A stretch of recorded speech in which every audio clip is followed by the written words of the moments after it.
Hello friends.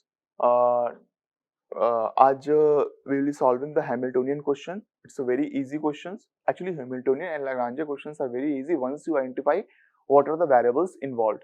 ठीक है, किन किन variables की जरूरत पड़ने वाली है. If you are good at that, so the rest of the thing is very routine in Lagrange and Hamiltonian. So I will discuss that thing in this particular problem.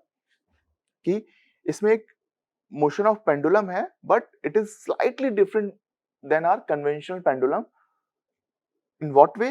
कि अपना जो conventional pendulum होता है, it only has a string, it has no elasticity, right? No elastic. ठीक है, कोई ऐसा इसमें नहीं. बट इसमें इन्होंने क्या किया है, what they've done कि they have replaced this thread with some spring. ठीक है, तो if they replace that thread with this spring, then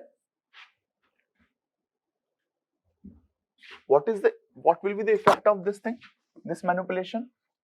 Earlier जो मोशन था वो केवल थीटा के अक्रॉस था, राइट? ऐसे करके मोशन होता था, ओके, इन दिस डायरेक्शन. या और अच्छे से बनाए तो ऐसे करके मोशन बढ़िया से होया करता था और जिंदगी आसान हुआ करती थी. बट इसने क्या किया, लगा दिया स्प्रिंग. अब जब स्प्रिंग लगाया तो अब यार वो मोशन ऐसे तो करेगा ही, but it can also move in this direction. Jumping jack will start. ठीक है, so it will move in this direction also and it will move in this direction also. So in addition to the earlier motion it will also move in this direction. ठीक है, तो ऐसे ऐसे करता हुआ यो चलेगा.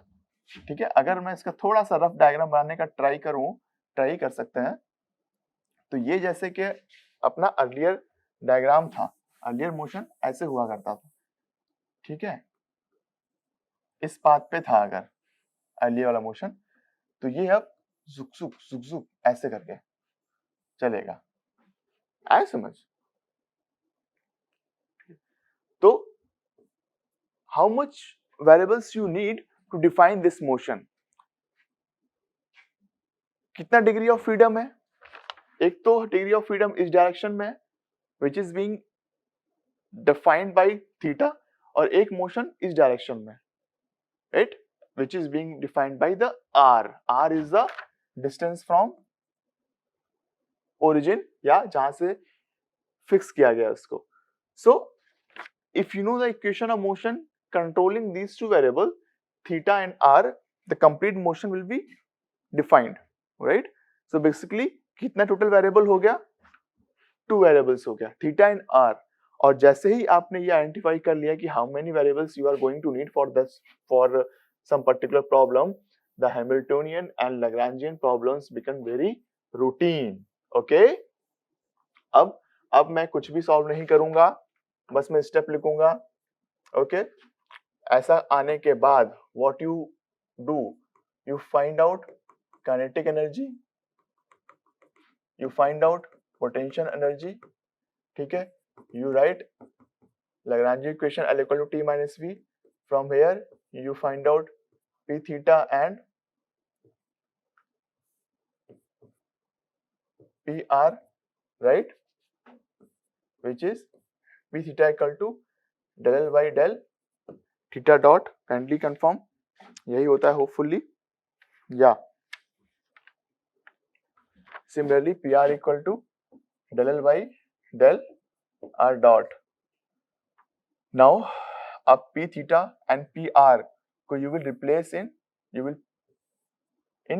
L. Okay, after that अभी replace मत करो. L से you find out P theta and PR, right? After that you write H equal to L plus H equal to T plus V, right? T plus V में now here you will use P theta and PR to replace अपने known variables, that is R dot and theta dot. Okay, you will find out the value of theta dot using P theta and the value of R dot using PR. Okay, वहां से उनके terms में you will find out the H, and once you will find out the H, the Hamiltonian equations are writing Hamiltonian equations becomes a very easy task. And फिर simple जितने भी variable है उससे corresponding लिखना शुरू कर दो. For example p dot P R equal to minus del H by del R and p theta dot p theta equal to minus del h by del theta. Similarly, r dot equal to del h by del pr and theta dot equal to del h by del p theta. Okay? इतना करने के बाद these are called the Hamiltonian equations. फिर जो stuff है that is a very routine stuff. अब बस उसको डिफरेंशिएट करके इक्वेशन ऑफ मोशन निकालिए. इक्वेशन ऑफ मोशन का मतलब क्या होता है कि एक्सीलरेशन निकालना या डबल डेरिवेटिव की इक्वेशंस निकालना. ओके, तो this only the conceptual thing in this question was identifying the motion r and theta. And one more thing, when you write the potential energy वाला question ना, तो not just the gravitational potential energy, the spring potential energy and the kinetic energy due to the spring, वो दोनों के दोनों picture में आएगा. मतलब उसको तो खैर हम r से कवर कर लेंगे क्योंकि r डॉट ही काइनेटिक एनर्जी कवर कर लेगा, बट पोटेंशियल एनर्जी के लिए आपको हाफ के एक्स स्क्वायर वाला एक्सप्रेशन यूज करना पड़ेगा.